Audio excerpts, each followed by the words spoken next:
And oh, my father told me that martial arts are not for women. And I said, what the hell? No, think instead of, let's say, bloated chicken, think like a Spider-Man wiry type of strength. Steak and veggies, swings and get-ups, enough sleep and good time with your buddies. Hey, this is actually great motivation. Professor, nice to meet you. I'm Pavel. No, you are not. Pavel likes to joke that I'm his stunt double. Be strong to be useful. Strong people are harder to kill. After your practice session, you should be ready to battle for kingdom. Pavel, thank you so much for having us here. This has been long overdue. I've been waiting for this cup of puerki for about 6 years now. We met in 2017 when I hosted Professor Stuart Mc.Guill in Prague. And we were actually sitting right here doing an interview with you. And I've been meaning to come over since then and have this conversation, so I really appreciate your time today. And I would love to start with the tea. Please explain to us your interest and seeming obsession with puer. So first of all, thank you for having me. Nice to meet you, Martin, as well. Great to see you, Paul, again. Looking forward to this talk. Okay, the tea, right?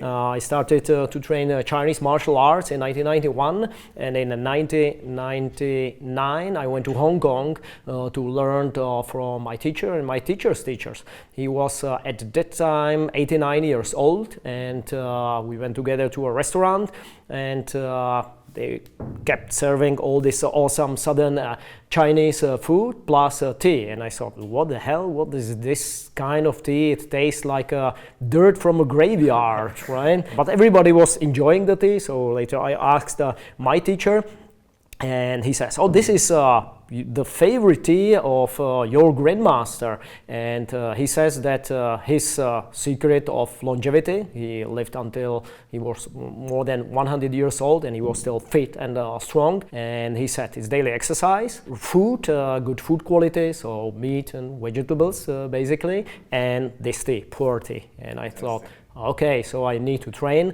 I need to eat like an adult, not like a TV advertisement, and I'll try the tea. And since that time I start to drink a puer tea, and it's my daily habit. I start my morning with exercise and with meditation, with tea, with a book, and my wife and our cats, and this has been my habit for many, many years. Does it still taste like dirt? Oh, I love it. I love it. It tastes. I like really strong puer tea. That's good. All right, let's try it. That's lovely. Fantastic. Enjoy. Yum cha, as they say in China. Yummy. Let's drink tea. Very nice.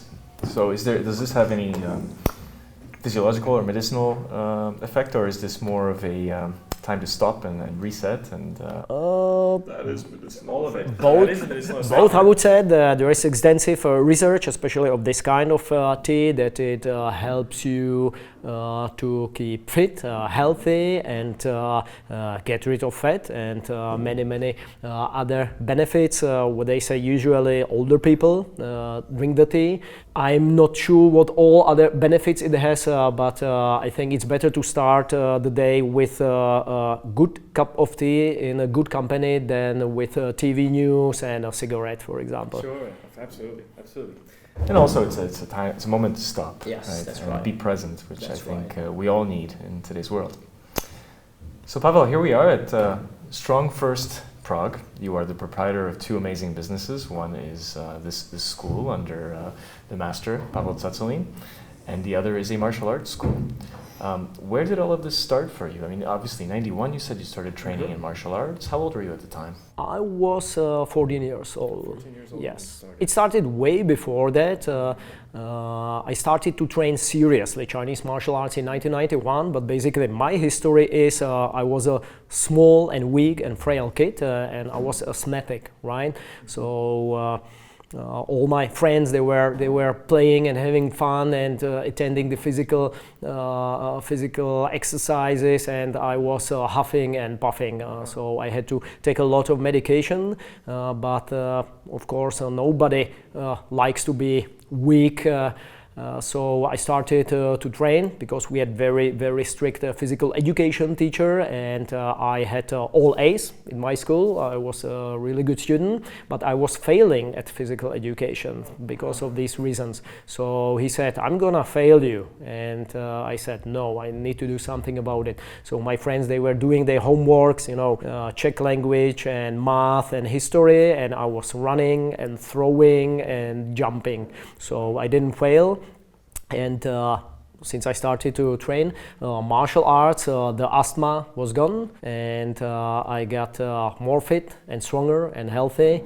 And like it said, the rest, it's not a history, it's the present. So right now I have the honor to teach strength and conditioning, combat arts, both the traditional and modern mixed MMA, and I'm very honored to be part of StrongFirst, our school of strength, and I'm teaching other people how to be stronger and more resilient. Is there something that you focused on specifically regarding helping yourself with the asthma? Was taping your mouth like is popular now? We are talking about early 90s, right? So we didn't have the information that we have right now. I learned lots about breathing from my teacher, Pavel Tsatsouline, at Second Wind course. I'm also a student of Oxygen Advantage, Patrick McKeon, so I learned a lot about breathing. So the information that I have now, of course, I know way more about how it works and how it can get improved, but just simply, instead of accepting the fate of being weak and sick, just getting outside, just starting moving, just doing something, right, had so much improvement. So instead of cultivating the victim mentality and the patient and sick person mentality, we had all these role models from the movies from 1980s and early 1990s. Everybody wanted to be, Jackie Chan or Bruce Lee or Sylvester Stallone or Arnold Schwarzenegger. So we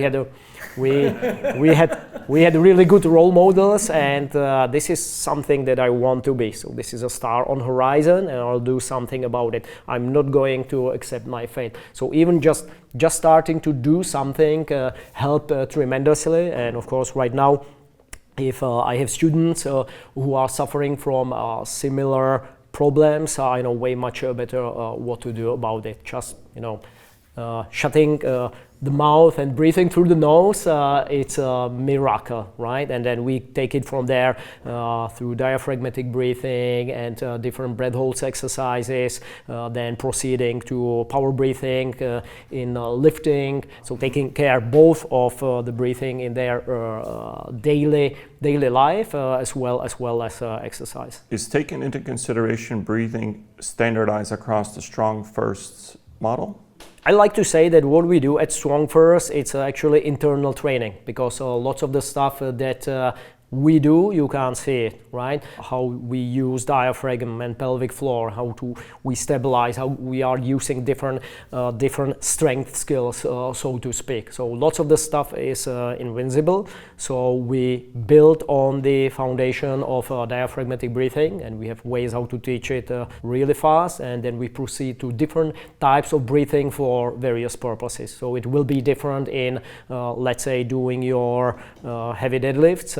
It will be different in your bench press, in the high rep ballistic drills with the kettlebells, such as swings or the snatches. We have specific breathing drills for recovery and for fast recovery between the sets, and exercises, breathing exercises that help us in developing better mobility and flexibility.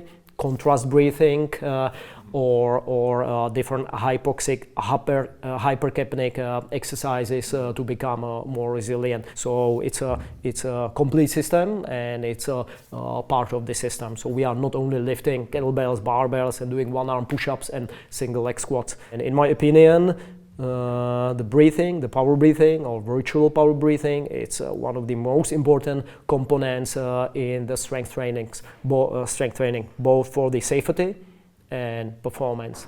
First, I just want to say that it fascinates me how many experts in the strength field started off as relatively weak or disadvantaged. Do you think that has something to do with appreciating strength a lot more as a consequence once you gain it? Yes, I think so. Yeah, because if you don't need to be strong, then you just don't do something about it, right? But it's like being poor. Like, what's the best solution of being poor, to being poor? Just start work, right? Make some money, and then you are not poor anymore. So same thing goes for strength. I just prepared notes for one of my webinars a couple of days ago. There was this famous weightlifter called Macek from Germany, and that was his story as well. So he was a young kid, he was very weak and very sick, and his parents were very overprotected.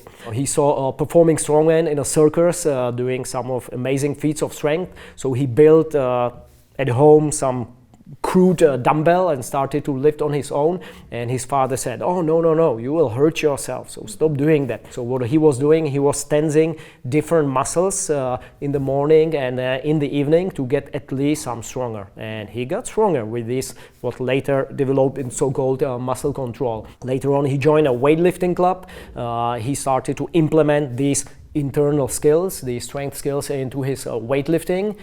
He signed up for his first competition, and he signed up in the light, middleweight and heavyweight division, and he won all three. Then he later came to England, and the local weightlifting community, they were amazed by his performance. He was lightweight, and he had some incredible feats of strength, lifting heavy weights with very precise technique. And we are partially in StrongFirst, we are building on that tradition. So that's what, if you read my teachers, Pavel Tsatsouline's books, such as The Naked Warrior, about bodyweight exercises, or Power to the People, about barbell exercises, or his famous kettlebell books, let's say Simple and Sinister, we are using different tools, bodyweight, barbell, or kettlebell, as a platform to learn different strength skills. So that's what my teacher says, strength is a skill. Of course, you are born with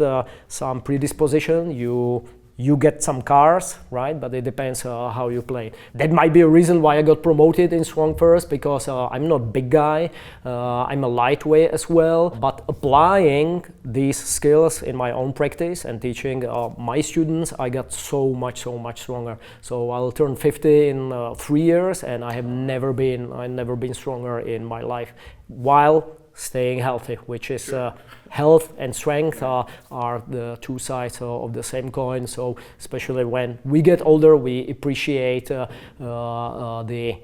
physical and mental health more and more. That's fantastic. I mean, it's a true protagonist story from the 80s. You're right about that. And part of those stories is always the mentor, the teacher, the one that guides the path. So maybe that's a good segue into talking about your mentor, Pavel. How did you meet, and how did you come across his work originally? As I mentioned before, I trained intensively martial arts for many years, and I was always looking for better methods of strength and conditioning for combat arts. And I've done everything from machine training and pumping my biceps using light dumbbells and high repetition crunches, which Professor Stuart Mc.Guill told me it's not a good idea, how to get stronger years later. I found this book called The Naked Warrior. Right, so the name was intriguing. I purchased the book, and it was very different from all the other books on strength training that I've seen before. It was focused on bodyweight training. It featured just 2 exercises, one-arm push-up and single leg squat, and progressions leading up to these exercises. I just flipped through the book, saw a couple of pictures, tried a couple of progressions, and I failed. I wasn't able to do a single leg squat or one-arm push-up at all. So I thought, okay, let's start from the beginning. So I started to read the book from the very beginning. I read it cover to cover, and I was very amazed by the level of technical detail in the book, what Pavel was teaching in the book were the aforementioned strength skills and principles. So basically he said, okay, you breathe in like this, you breathe in like this, then you visualize this, then you pull yourself down, then you corkscrew your palm, you grip the floor hard, and so on and so forth, right? Teaching various strength skills. And I did my single leg squat and one arm push up like 3 or 4 days later. And I was so amazed that applying these skills you can get stronger instantly. And the interesting stuff is that I knew most of these principles from my traditional martial arts practice. I just never thought that I could apply them to a strength training, such as rooting, gripping the floor with my toes or with my palm, pre-tensing, then pulling myself down, let's say in the squat using my hip flexors, using the breathing, lifting up the pelvic floor, using the diaphragm, getting tight in the midsection, and so on and so forth. I thought, man, this is really something. So I started to investigate in his other work, in his other books, and I found the kettlebell. And in Hong Kong and in China, I train with a similar type of equipment, or basically it was lost art already there, so they were just gathering dust in the gyms over there. I purchased my first set of kettlebells and started to learn from different instructional materials until finally in 2012 me and my wife went to our level 1 kettlebell certification with Pavel. He was about to start the event and I was standing there, waiting, all nervous, and he just passed by. He saw my name tag, Pavel. He looked at it and he said, Pavel, interesting. Where are you from? And I said, Czech Republic, sir. And he said, Vladimir Janda, good man.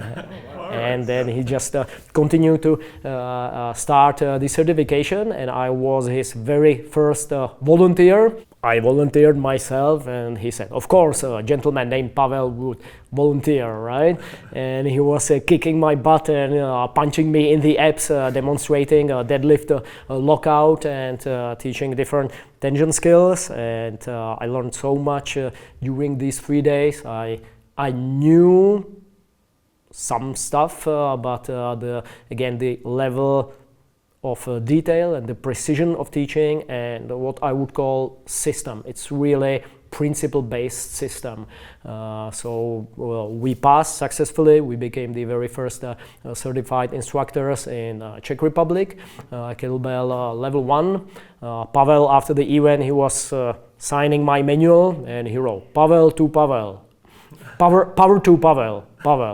And then he looked at it and said, I see some kind of symmetry here. And of course, we continued our education, learning body weight skills and barbell skills. And after we attended the very first bodyweight certification, Pavel wrote me an email and he offered me and my wife to come to Sweden to teach with him as assistants at the upcoming certification. So he wanted to see us if we are able to teach a bigger group and in English, and we got the rights to start to teach the kettlebell workshops and then gradually get promoted. My wife is a StrongFirst team leader as well, and I got promoted to senior and master instructor.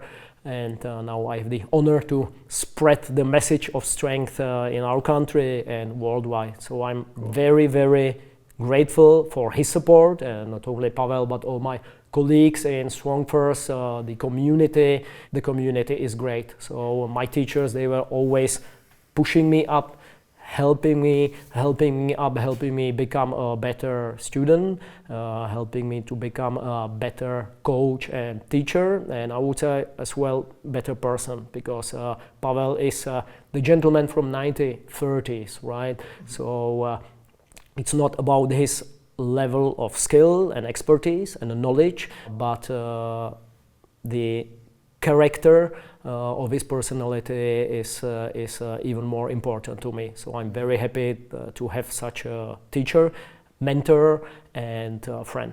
I was going to say that's a true Great. mentor relationship. Yes. And I can very much relate to your story about how his scientific understanding helped you revive or understand in a different way your martial arts background, because that's exactly what happened to me with BackFit Pro.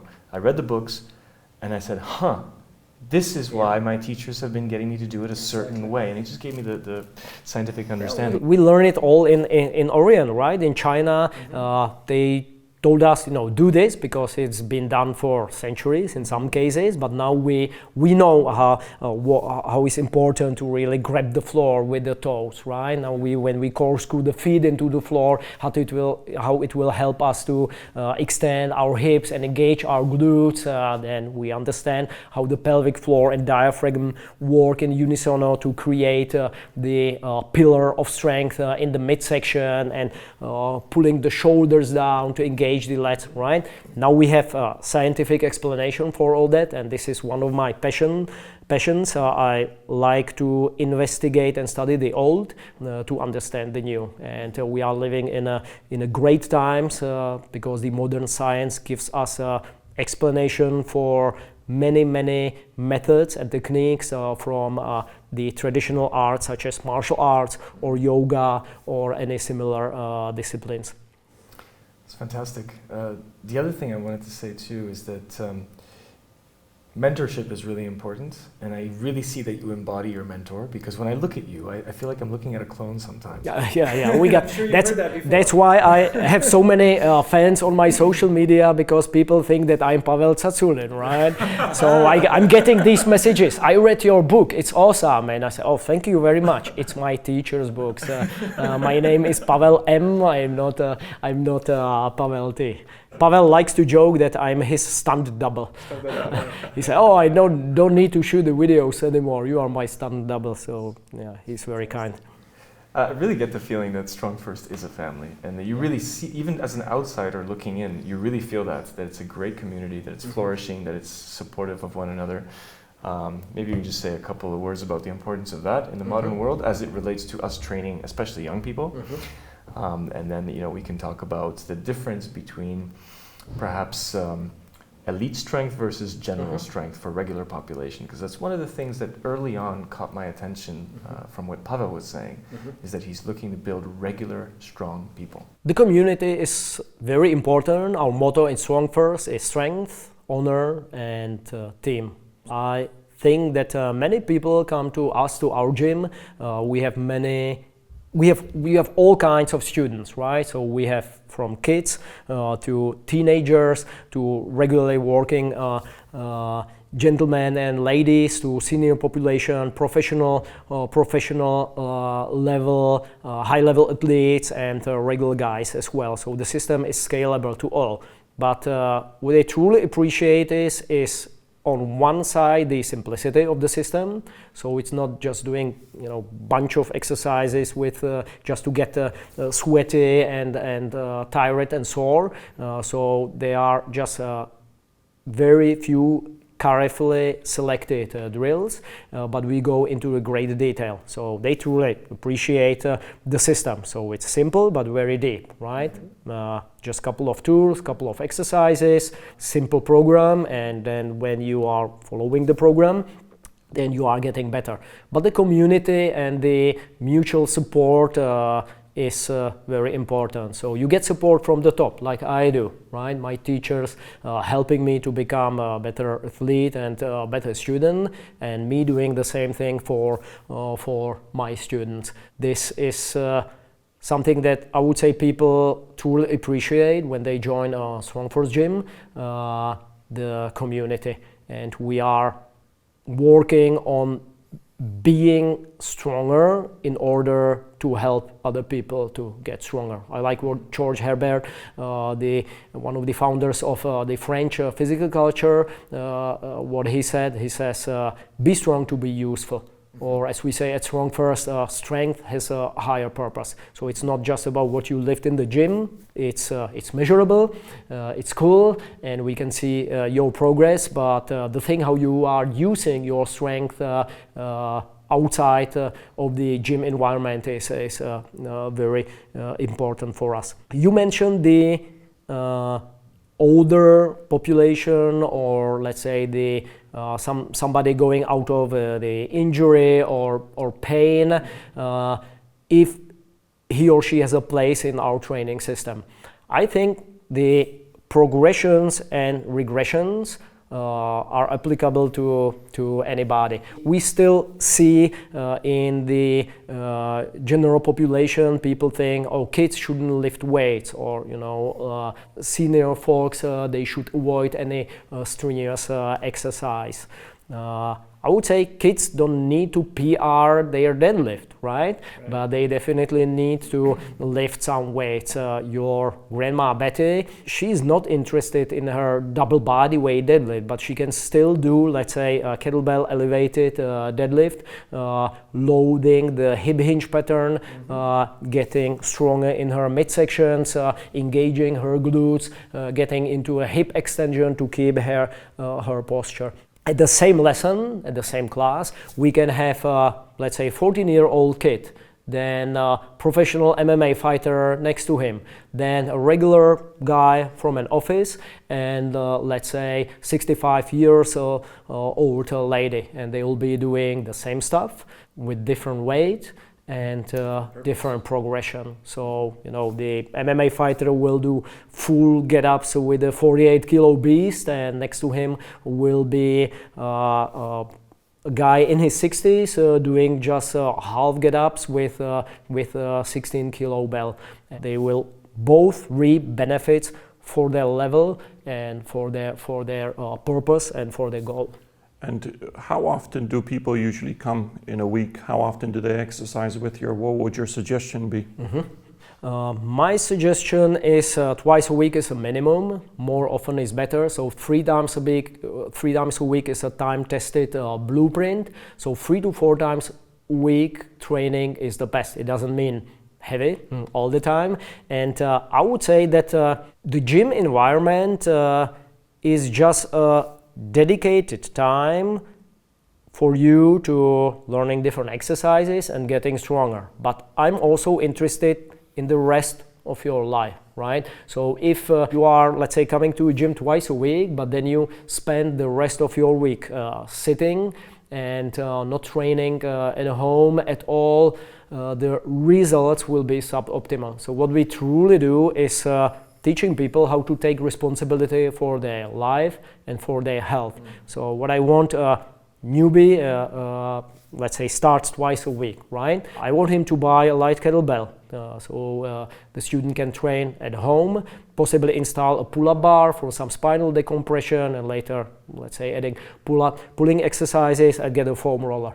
Right? So this is a minimal equipment. So twice a week you work, or 3 times a week you practice in the gym with your friends, but at home you do your morning recharge, working your joint mobility. You may do your sun salutation from yoga or your Tai Chi set. Start with the day with the exercise, not with the news and cigarette and party, right?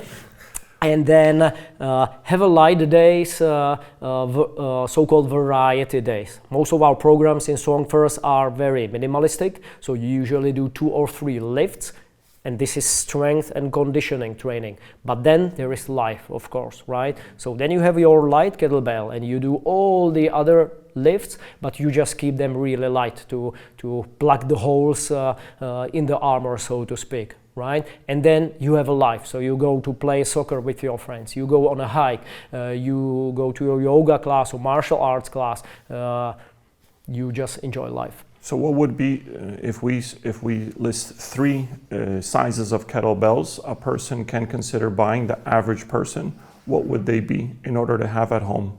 We have specific parameters for, let's say, out-of-shape people or strong people, and Pavel says, if you are asking what's strong, it's not you. So,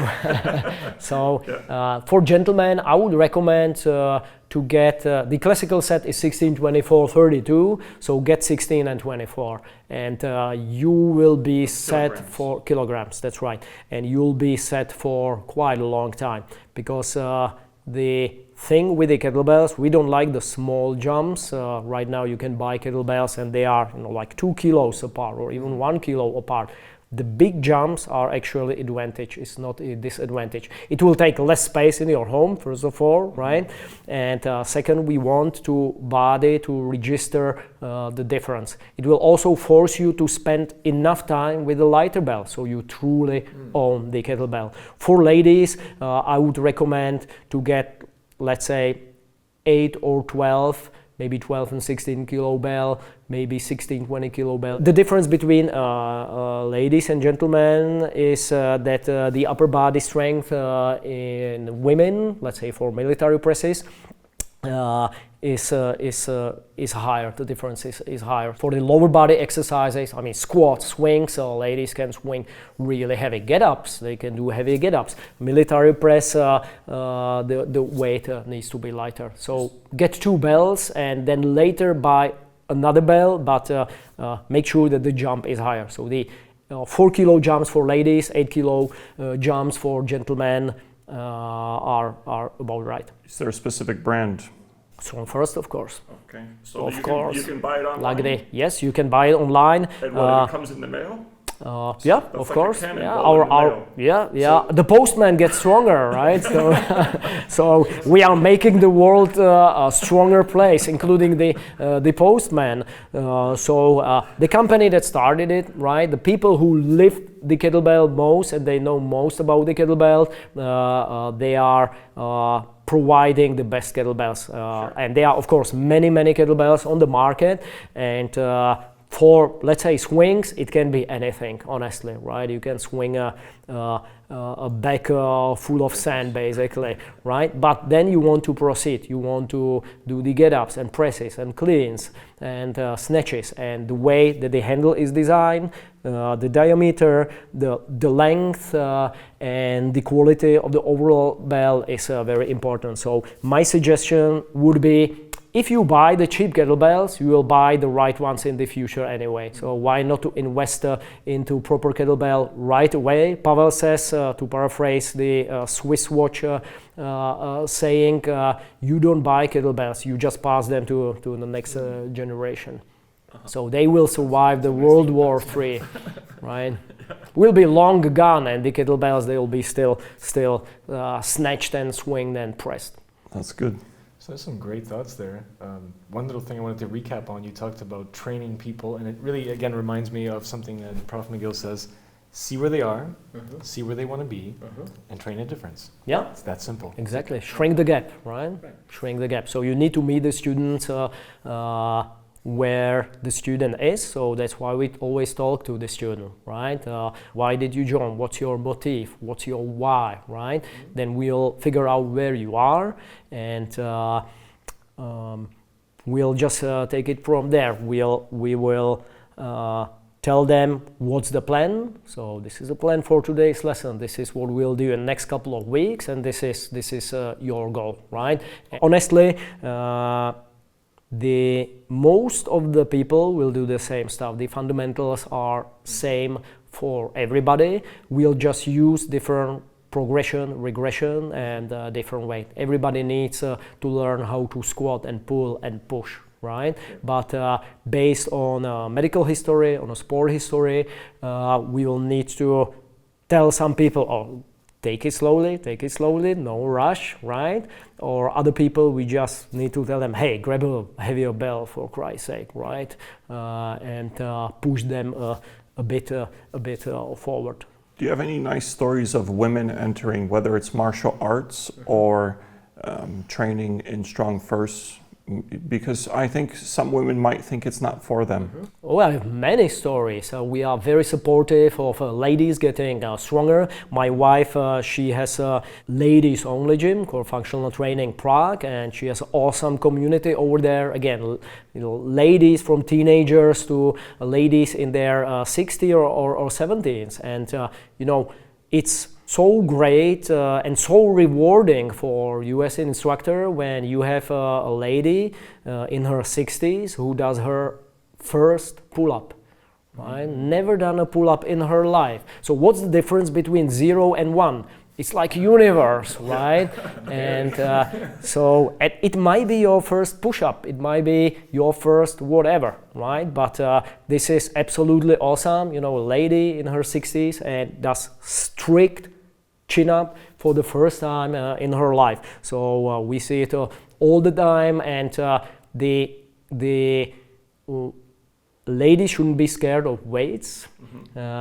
They should get stronger. It will help them to get healthier, and it will help them to achieve whatever their goals are. They want to be, you know, toned. They want to lose some weight, keep in shape, have a nice posture. So they shouldn't be worried at all turning into an incredible Hulk, right?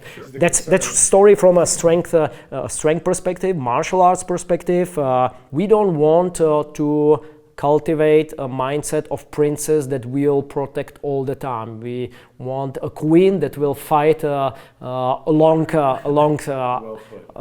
our side, right? So we are very supportive of ladies getting stronger and being able to take care of themselves. Of course, we'll always protect them and help them as a true gentleman. I have a lady in my martial arts school, and she is from Mexico, and she wasn't speaking Czech at all. She came to our classes, and I said, sorry, we are full, but we are teaching in Czech only. And she said, okay, can I watch at least the class? And I said, yeah, okay, sit down, watch the class. And she was like all enthusiastic, so we were talking about her background, and she said, oh, my father told me that martial arts are not for women. And I said, what the hell? No, okay, I'm gonna take you as a student, and I'll make you good, and then we'll shoot a video and send it to your old man, and so he can see that you are, you know, strong and fast and vicious. So that's great.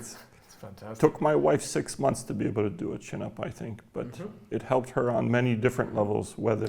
I'll tell you how my wife years and years ago, she can bang multiple tactical strict pull-ups right now, but the way that she did her very first pull-up. So first of all, she learned how to do it properly, and we have some regressions when we start on the floor, teaching so-called hollow position on the floor, and then just hanging on the bar and getting into a hollow position. And we are using Pavel's great Grease the Groove program, GTG. So we installed a pull-up bar in our kitchen, and every time she went onto the bar, she just jumped on the bar, and I helped her, right, to do nice, clean 5 or 6 reps. I gave her only so much help, so she could bang out probably, let's say 10, right? So she was doing just sets of 4, 5, or 6. She stopped before the failure, so she could have done easily with my assistance. She could have done 10, and she was doing this for a couple of weeks, and then I was using less and less assistance, and then hey, look, ma, no hands, boom. First, so no food until you've done some exercise. Yeah, that's the entrance to the kitchen. That's like the. So every time you go under the bar, right, then just grease the groove. It never fails to deliver. So I have a kettlebell in my kitchen, right? So you go to check the refrigerator. No, first you do 3 clean and presses, right? You have if there's something that weighs 20 kilograms in the way of you opening the fridge, you have to lift it up. Yeah, exactly. And I'm really glad that we're on this topic actually with women, because there's 2 things that I want to say. One, maybe you can help us define the difference between strength and hypertrophy, because most women come into the gym and quite frankly they don't want to lift because they don't want to look like the bodybuilders. And I just spent so much time trying to explain to them, you have no chance. Yes. You have no chance to get there. Don't even worry about it. Strong women are just beautiful, and it's exactly what you want to look like anyway, so just try. And they do so well. The other thought I was having was the fact that you said stop before you fail. Yes. Leave a little gas in the tank. And I think this is really important to progress people. So maybe we can just talk about those two things. So first of all, as for hypertrophy, there are different kinds of hypertrophy, right? In order to gain weight, you first of all need to jump on very specific muscle building protocol, and there are also different types of muscles. So basically, you can be just bloated muscles that if you stop train and eat, you just lose it, or you will build muscle that will stay with you regardless lack of food or being tired, right? So we are interested in that type of good quality muscle. So think, instead of, let's say, bloated chicken, think like a Spider-Man wiry type of strength. So in order to like really gain weight and muscle, you need to lift, specific protocol, eat a lot, and sleep a lot, and of course possibly use some extra vitamins that we don't advise to use, right? Vitamins. So ladies, don't be afraid at all. You will get stronger, and you will get in better shape, and you will get better. So that's one topic that you have mentioned. The other one, not training to failure. We should train to success, not to failure, right? We shouldn't get better at failing. We should get better at succeeding. So always keep a couple of reps in the bank. Follow a program that's time tested, written by an expert, and tested by tens of thousands of students throughout the world. And we have usually, and you as an accomplished coach, you know that we have different types of students. So somebody wants to do more reps, more sets, heavier weight, and we need to say, hey, take it easy, step couple of steps back, because it's a long-term project. Like getting stronger, it's a long-term project. It's not about 6-week cycle. It's about a continuous improvement, getting stronger while staying healthy. On the other hand, some people, we need to kick them in the butt a bit and tell them, hey, get a heavier weight, right? Don't be a sissy. You got it. You are strong, trust me. This training to success is super important, and all great programs, they have it built in them. So how many sports go to a max like every training session? Let's think about, if you want to run a marathon, do you run a marathon like 4 times a week? Probably not, right? If you are making PR every single session, it means that you are at very low level, right? So save the PR. Most of my PRs are they just happen. They just naturally without any training. So people need to understand, and this is more for professional athletes, and if this applies to professional athletes, how about the regular population, right? Professional athletes, training, then peaking, competition, recovery, and then again, right? Regular people, do they need to peak? Probably not. There are still some benefits to press the pedal gas a little bit more occasionally, but they don't need to. So just keep lifting, enjoy the training, keep couple of reps in the bank. As one of the old timers, I believe it was Earl Liederman in 1920s, wrote in his book Secrets of Strength. He said, after your practice session and shower, you should be ready to battle for kingdom. So you should feel better, and you shouldn't be just lying on the floor, sweating and vomiting and thinking, hey, I'm Spartan, was a hard session. I'm interested in the long-term progress. So that's why we want, let's say, my students in my school to keep a training diary, because they, like from day 1 to day 2, there is no difference. But I tell them, okay, show me your diary.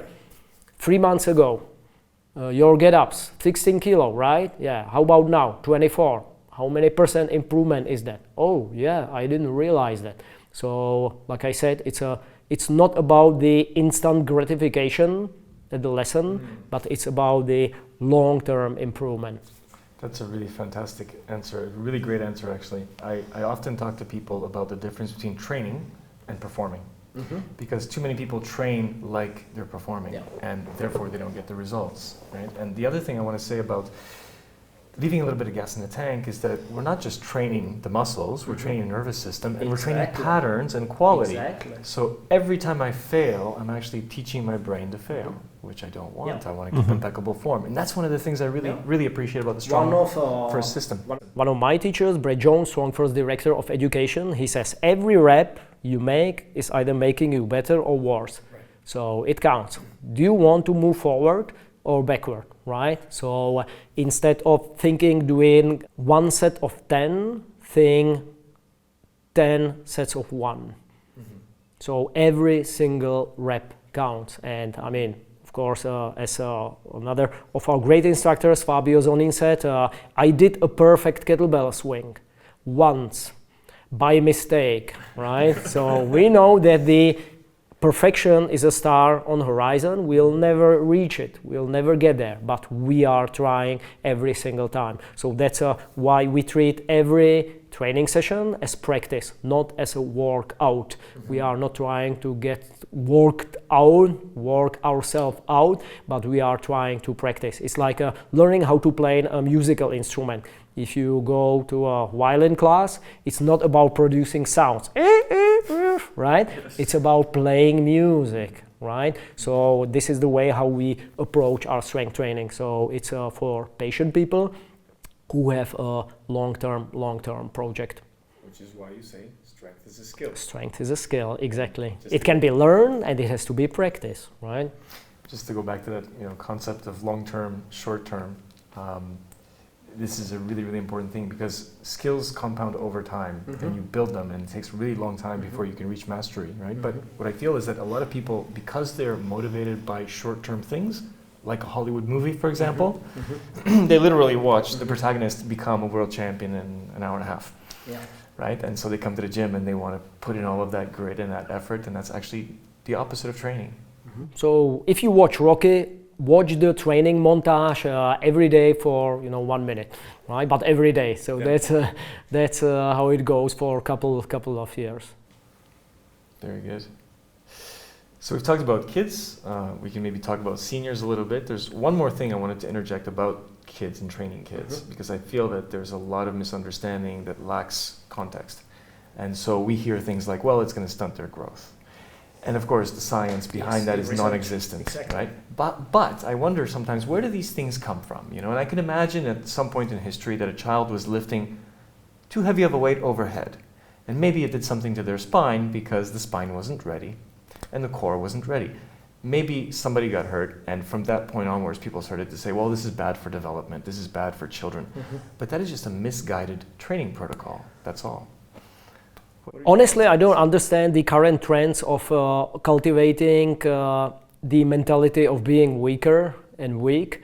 I think that we, again, need to avoid the extremes, right? So kids, they shouldn't be forced to any PR or premature specialization, right? So they should go through what we call general physical preparation, which includes general strength training as well. I like the concept coined by Pavel and then John of 4 quadrants.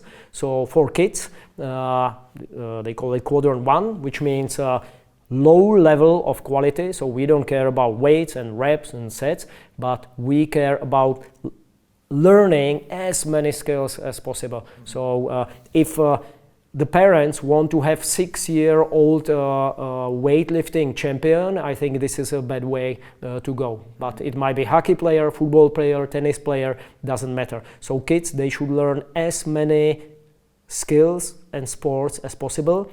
And we don't care that the level is relatively low, right? Then the professional athletes, quadrant 2, which is lots of skill on very high level, right? They will figure out sooner or later they need to switch to quadrant 3, which is relatively medium level and less skills, less exercises, right? And then we have a 4 quadrant, which is, let's say, deadlift specialist or 100-meter sprint specialist, which is very high quality but very few skills, right? So for the kids, I presume that, like you said, stupid program or coach forcing his 6-year-old to deadlift PR instead of just, learning how to deadlift and squat and do a push-up and climb a rope and throw a ball and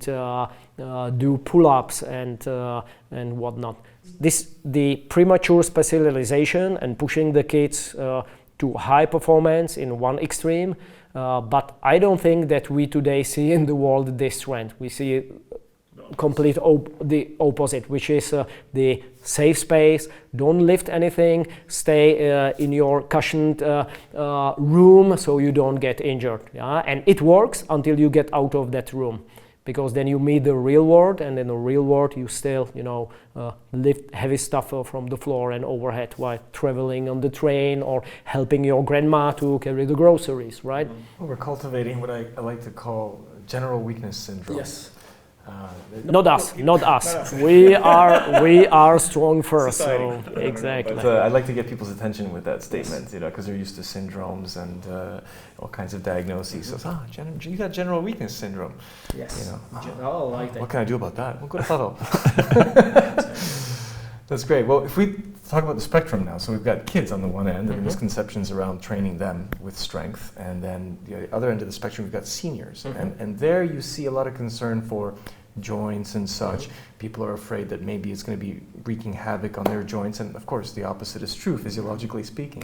Can you speak to that a little bit? Maybe give us an example of one of your elderly clients. We know when we get older, we are losing muscle mass. So if we keeping the muscle mass, it will benefit us tremendously. Also, the bone density gets weaker, so we need to keep our bones healthy and strong. As for the mobility and joint mobility, I mean, we all age and we will die eventually, but the goal is to young, healthy and strong as late as possible, right? Yeah. So my general recommendation would be what we do basically. It doesn't matter if it's a let's say senior person or a guy who spent last 10 or 15 years just sitting in the office.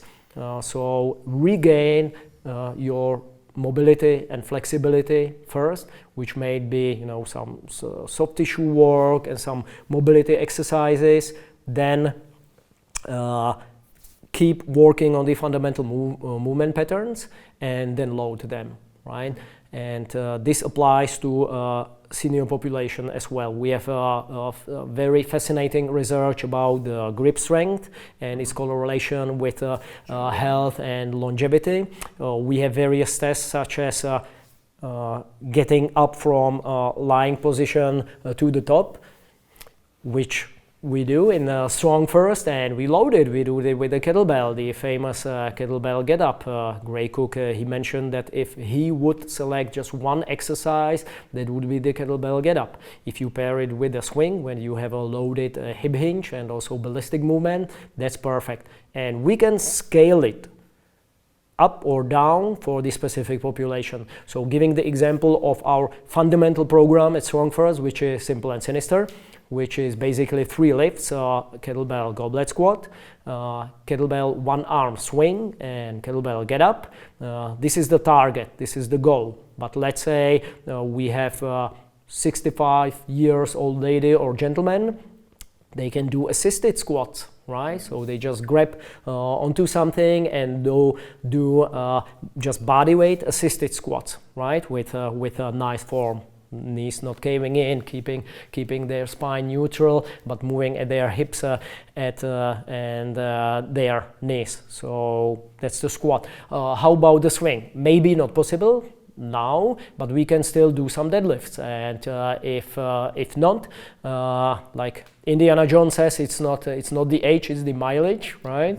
So it can be the age or previous injuries, rehab and so on. We can elevate the deadlift and we can do it off the box, and still we have the hip hinge movement pattern, and we load it, and it might be light kettlebell, but still we are deadlifting, right?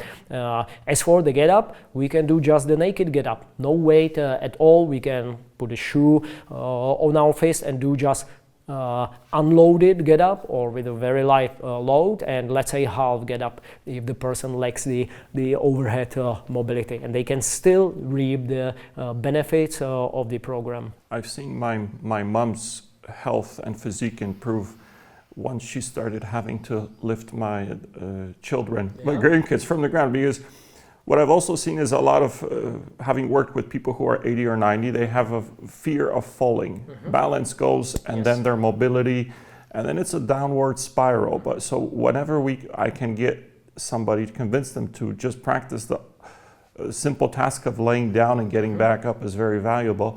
But then when I lived in Taiwan back in 2005, I saw people in the park training who were in their late 80s, and they were stronger than me as a 21-year-old, which is quite amazing. So can you mention a little bit about martial arts, Tai Chi? I'll get back first to what you said before. And we hear it all the time in my school when we ask the new student what's his or her why, right? Why start to train? Many of them say, I want to play with my kids when I get older, or with my grandkids. And I think, hey, this is actually great motivation, because they still want to go on a hike with their children or with their grandchildren, right? Second thing, you mentioned the getting up from the floor, fear of the fall. It's all interconnected. We go into systemic flexion, then we look on the floor because we are afraid of tripping over something, then the posture gets wrong, right? So we need to keep the posture nice and upright, and practice getting on the floor and off the floor again. It may be in our, let's say, late 80s or 90s, getting to a toilet and off a toilet, right? In the East, they have various exercises to do so. If you look just at a simple yoga sun salutation, what's that? So you proceed from standing, lying down, and then you stand up, then you stand up again. You lived in Taiwan. I have visited Hong Kong, China, and Taiwan as well on multiple occasions, and we trained with my teacher and my friend in a park. So always in the morning and very early, and the park is full of people doing various stuff. They may be playing ping pong or dancing, or just doing different types of what we call fast and loose exercises at StrongFirst, and doing martial arts, hard martial arts, soft martial arts, Tai Chi, or just spending time with their friends, like community, petting their birds or whatever. And I think this is very important message. Don't think that the state or the health system will take care of your health. You need to take care of your health yourself, which is your sleep, your diet, your physical training, and also spending time with the other people. 1 ounce of prevention is better than a ton of intervention and what the health, it's not a health system, it's actually sickness system, right? So we are in the health system, right? Health and strength. So I was very amazed.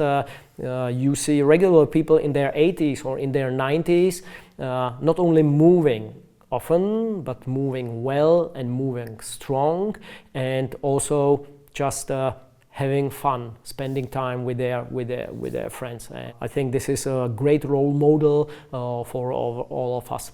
I love that you included community as part of the paradigm of health.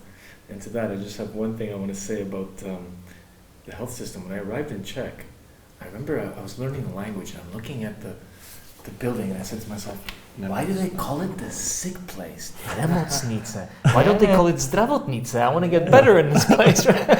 Because it's truth. Well, to your point, prevention. And actually, he says that to most clients. When he sends them away, he says, look, I really, really care for this 20 minutes that we're here. But once you leave this door, you need to care because nobody else does. Yeah. That's the sad truth. When Professor Stuart Mc.Guill visited our gym years ago, and I did interview with him, that's what he said. He said, you know what, you strength and conditioning professional, your job is the most important, because if you do it right, we rehab experts or doctors, we don't have patients who suffer these and those problems. So if you do it right, you are doing the best thing for the general health. I think by working with Paul and sending people to go and exercise, I've cut down the amount they need me by an incredible amount, right? Like people would go and see a chiropractor on a weekly basis, just over and over and over. Yeah, I want to see them a couple times a year, once a year, right? The less the better. Weekly, they probably need a medical professional of another. Well, it's just another just another way of outsourcing, right? People get stuck in a habit, right? And then also if they have insurance that pays endlessly because they have some package deal, then it just becomes a routine. Maybe they are just alone and they want to talk to somebody. But this is true, right? Some people I identify with their pain. And now it becomes a part of who they are, and it gives them a reason to leave the house. Yeah. Buddha said that before he passed away, right? He said basically you need to practice on your own. I'm not a savior, right? So you learn the method and then do it on your own. I think the community aspect is important. What we try to instill into our students is take care of your health, do some morning recharge, try to break the sitting at your job with some simple exercise. It may be as simple as hang on a pull-up bar and stretch your hip flexors. If you have a kettlebell in the corner and do sets of 10 swings every hour, that's perfect, right? And we do have some students to do so. But then also the community aspect. People are today alone at home behind their computers, and we get them to meet, right, with other like-minded people. So we need to cultivate both the community aspect and the personal responsibility aspect. And then they realize, okay, if I add 1 more hour to my sleep, things get suddenly better. If I add to my sets of swings and presses, sets of fast food push-ups, then I'll also get healthier, right? And I eat more meat and veggies, right? If I drink more water and puberty and less booze, then I'll get also healthier. So both the personal responsibility, and it starts there, and the community aspect, they work very well together. I love that you connected those two, because that's something as I get older I'm actually identifying with more and more, because I need to be well in order to be able to offer my community more. Yes. To show up and be present and be the best person that I can be for them. So that brings me back to personal responsibility of taking care of myself, so I show up correct. Yeah. Sometimes it's easier to look after somebody else than yourself. It's a distraction from your own issues, kind of like TV. That's why we have the best job, right? I need to keep in shape. I need to keep my abs, because this is how I make money, right? So I love the job. It's so rewarding, because I have an online training blog, which I write it for years. It has, I believe, close to 400,000 reads right now, right? So it keeps me honest as well, right? So whatever I do, the leading by example is not one of the ways, it's the only way, right? So my job helps me to keep accountable, right? So what I do, what I preach, this is the stuff that I do, because it benefited myself so much and benefited my students. I can't be selfish and just keep it to myself, and I need to share it with other people. And if they like it, cool. It's something like, hey, this is what I do. If you like it, come join, and I'll help you.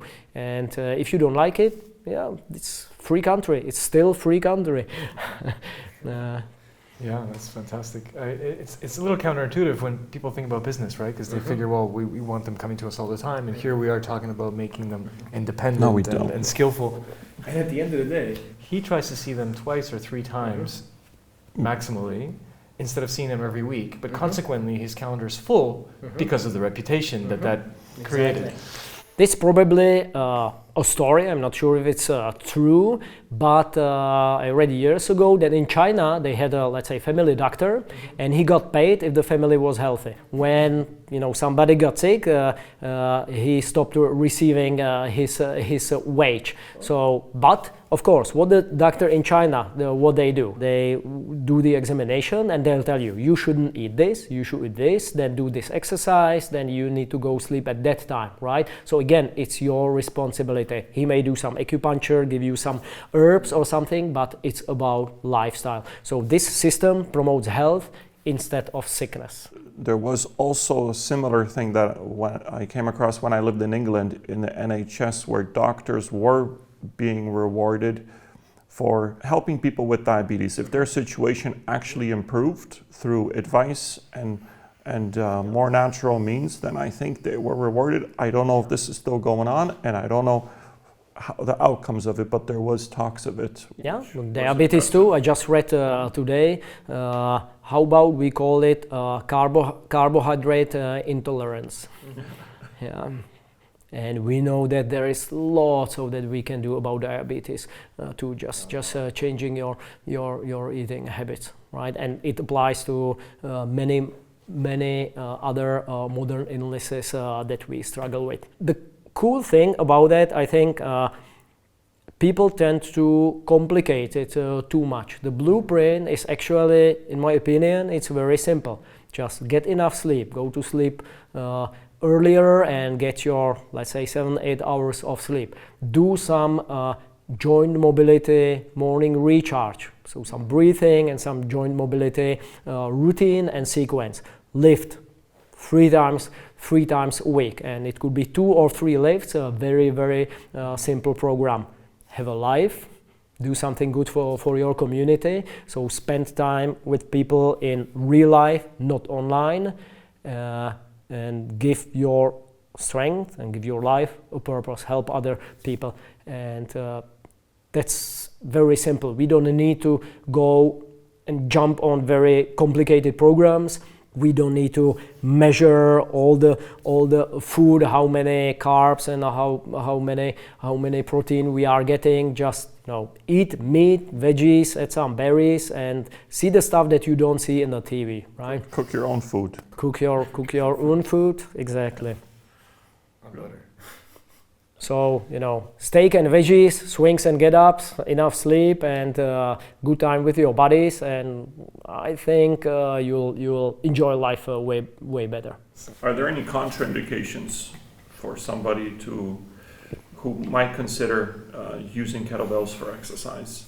I tend to stick to my expertise, to what I know. So let's say if we talk about pain, I either cause pain or prevent pain. So as a martial artist, that's the job, to punch or kick or submit somebody, and as a strength coach, to prevent the pain in the training. So as for any contraindications, so whenever in doubt, I have 2 physios in my gym, so I refer them. And we have other friends who are sport physios. Pavel Tsatsouline advice to selecting a physio is he or she needs to deadlift more than you do, and then then it's your physio, right? So it needs to be sport physio. Whenever in doubt, let's say I meet some severe restrictions, and we do have some breathing exercises, soft tissue work, stretching in our system, but it still doesn't work, I refer to a physio. And Even physio may run into the wall and may refer, and they may find some more severe health issues there. So this is It's a dynamic thing. yes, so it's great to have a team of surrounding experts.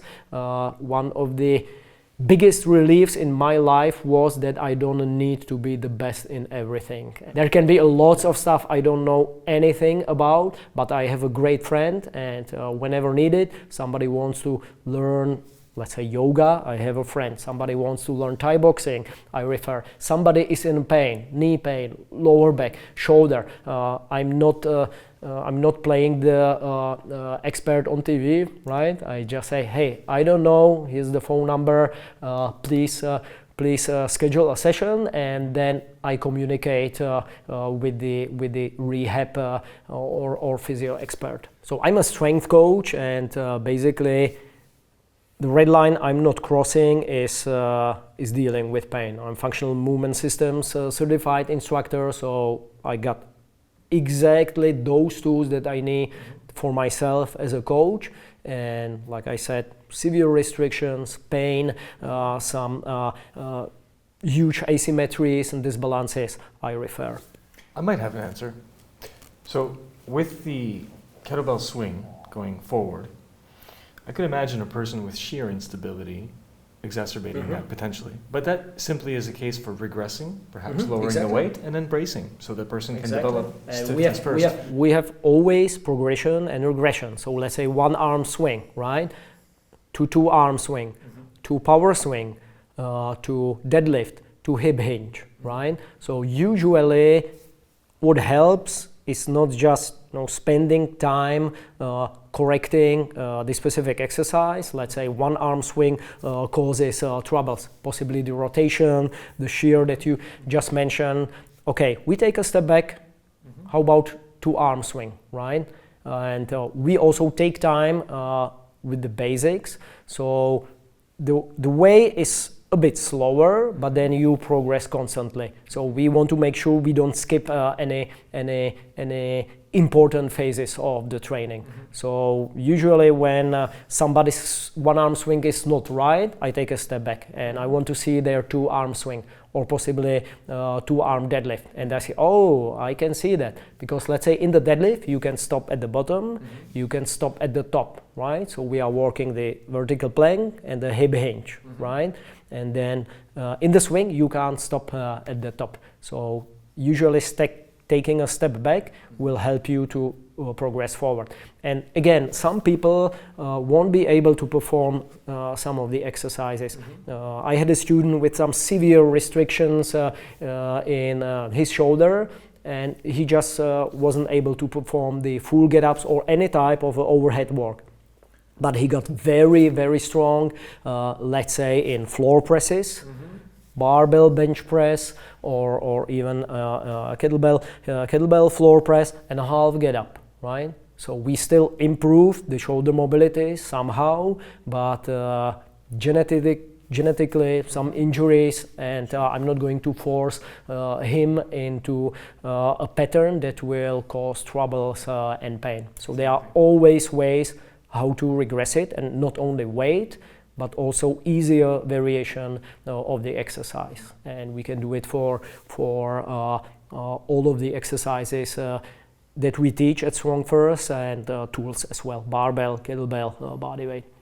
One of the small wisdoms that age has given me is the understanding that I don't have to do every single exercise to be effective. Getting older is awesome, right? It is. You got to choose your battles. The assumption is you'll get wiser, but it comes at different times, and sometimes we forget. What does he say? He says, "Youth, it's wasted on the young." So once we get into a demonstration, you'll show us a couple of drills. Can you tell us what they are and who they can apply to? We will start with the sample of our fundamental kettlebell program, which is kettlebell simple and sinister.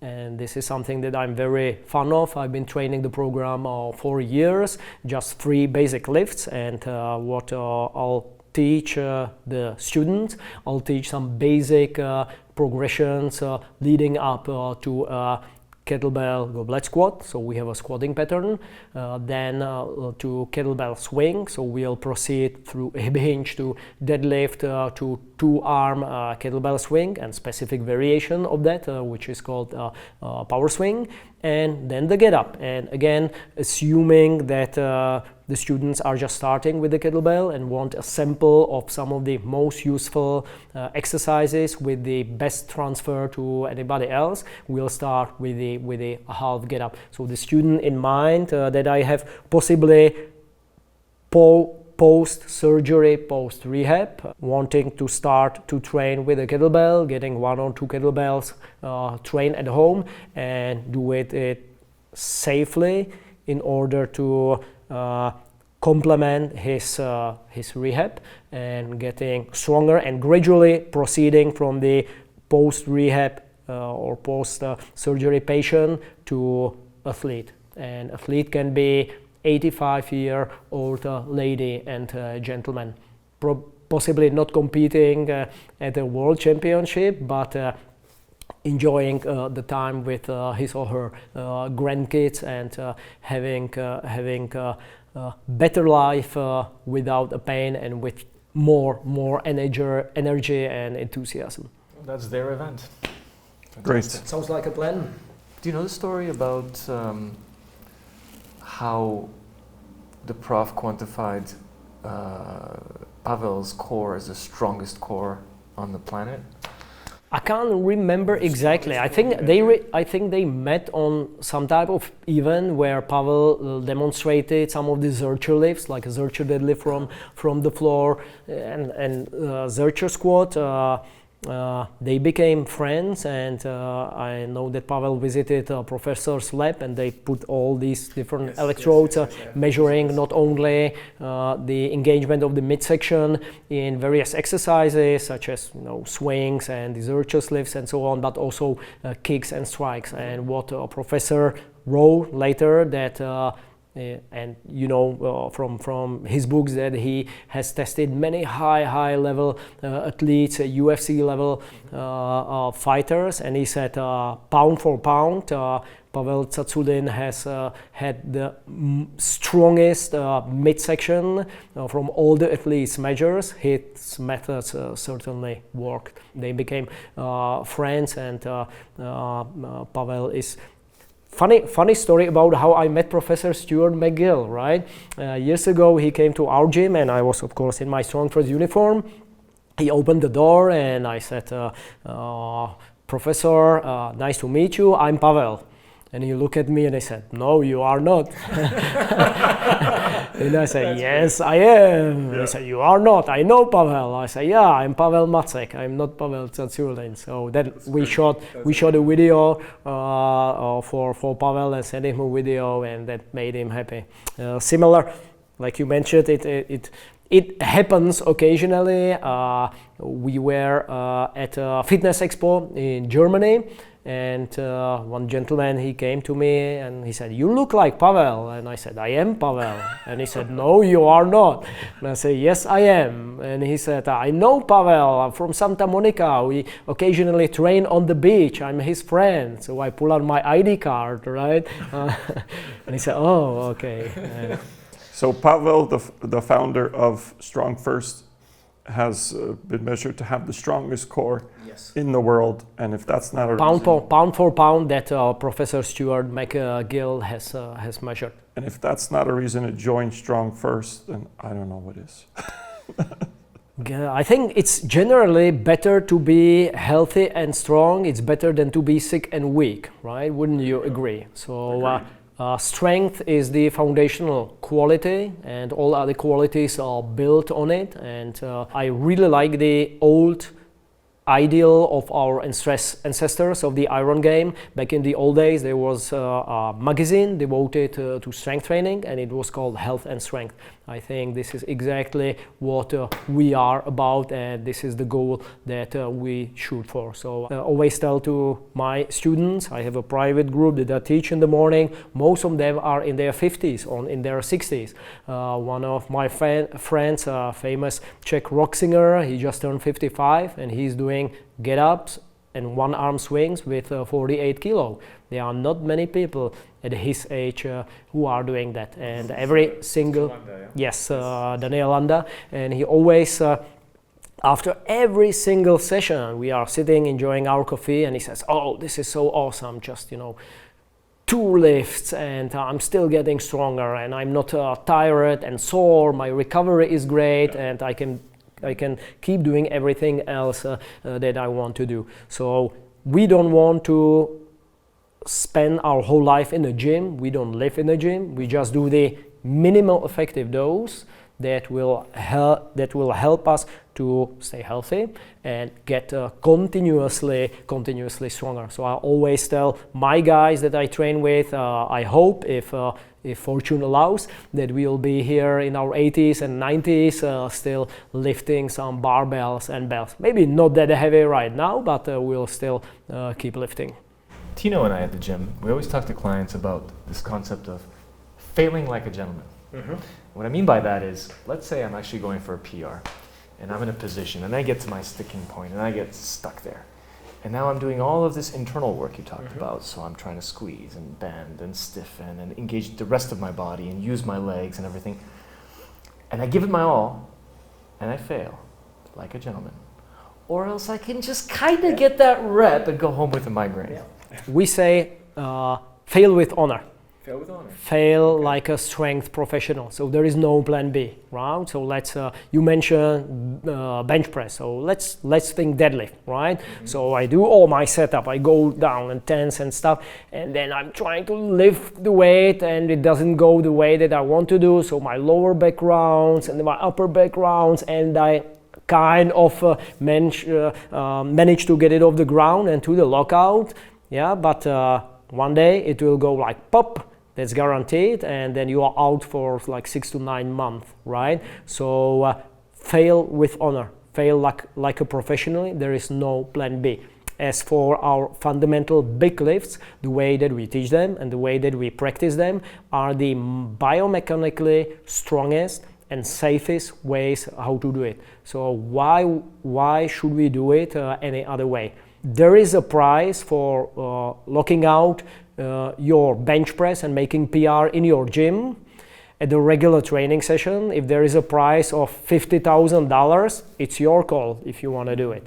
But there is no price, there is no competition, there is no fame, right? So fail like a professional, come back to your cycle, review your training cycle, possibly take a couple of steps back, and then you will or you may not make your PR in the future, right? The important thing is getting continuously stronger, right? So this is something that we like about strength training because it's measurable. If your last bench press cycle ended with 100 kilos and you manage to do 105 kilos in the end of the next cycle, perfect, it worked, right? But it may not go that way. My personal story, I was training for so-called Sinister challenge, which is 100 one-arm swings in 5 minutes, 1 minute rest and 10 get-ups with 48 kilo, right? And my body weight, 68 kilo, that was a challenge. And I trained 5 years to accomplish that goal. And it wasn't like this, right? It was up and down, up and down. So when I felt that I hit the ceiling, instead of going to plan B and possibly get injured, I took a couple of steps back, and then I proceeded forward again. And like all good coaches, we don't want our students to repeat our own mistakes. So there is such a thing as a gift of injury, right? Sure. So we have been there, we have done that, and we want our students not to do that, right? So no plan B, there is just plan A, and if you don't manage to make your new PR, it's not a PR, but it's a good lesson, right? And if you find yourself less strong, it's time to pull back and reassess the rest of your life as to why that is. Well, thank you so much for having us here. We really appreciate your time. I would like to finish with one quote, and maybe you can help me remember who coined this, but strong people are harder to kill. strong people are general, and they are also generally more useful in life. I think it's Mark Rippetoe, and I like it very much. So why should we get strong? So strong people are harder to kill. They are generally more useful in life, and what I would say, get strong to be useful. Fantastic. Great. Thank you so much. Thank you. Thank you, gents. Nice talk to you. Thank you.